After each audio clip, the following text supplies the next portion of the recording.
is one of the most important chapters in your preparation because in almost every UGCN exam, you get at least 5 questions from this section alone. Yes, 5. That's a huge scoring opportunity. So, are you ready? Let's begin. Let's explore New Criticism, a formalist movement that dominated American literary criticism in the mid-20th century. It focused on the text itself, rather than the author's biography or intentions. The emphasis was on close reading, especially of poetry, seeing literature as a self-contained aesthetic object. The name came from John Crowe Ransom's book, The New Criticism, published in 1941. It was strongly influenced by I.A. Richards' practical criticism and shaped by the critical essays of T.S. Eliot. Even earlier, F.R. Leavis had anticipated many of its ideas.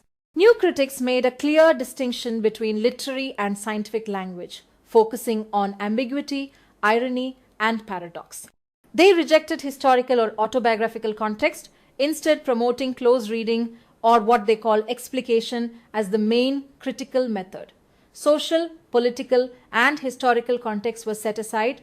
The movement was led by critics such as Alan Tate, Robert Penn Warren, R.P. Blackmer, and Kenneth Burke. It popularized terms like tension, irony, and paradox.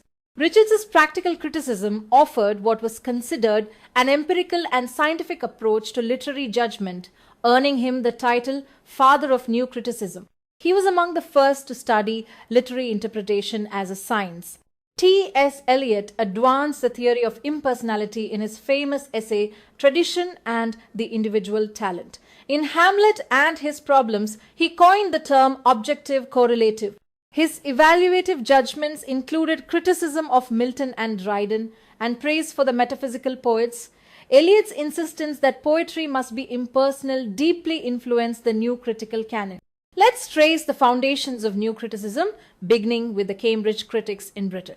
This group of influential scholars, active in the early to mid-20th century, transformed the way literature was studied.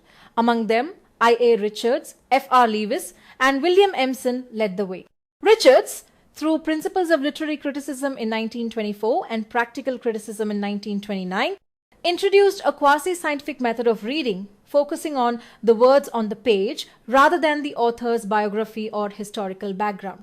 F.R. Leavis, founder of the journal Scrutiny in 1932, championed literature's moral and cultural role, arguing that close reading could cultivate intellectual and ethical refinement. William Empson's 7 Types of Ambiguity in 1930 brought linguistic precision to poetry interpretation, revealing just how layered and complex meaning could be. Together, these Cambridge critics established a tradition that privileged form, language, and structure, laying the groundwork for modern literary analysis. Across the Atlantic, the fugitive group in America carried this formalist torch. Active in the early 1920s at Vanderbilt University in Nashville, Tennessee, the circle of poets, critics, and academics took their name from their literary magazine, The Fugitive, which ran from 1922 to 1925. The group included John Crowe, Ransom, Alan Tate, Robert Penn, Warren, and Donald Davidson. At first, they were united by modernist poetics and a Southern cultural identity, but soon they shifted toward literary theory, advocating for close reading and formal analysis. Ransom's The New Criticism, published in 1941, gave the movement its name. Tate and Warren expanded its influence through teaching and writing, helping establish the principle that poetry should be studied as a self-contained aesthetic object, independent of biography or historical context. Finally, we return to Britain and Scrutiny, a quarterly review of literature and the arts, which ran from 1932 to 1953.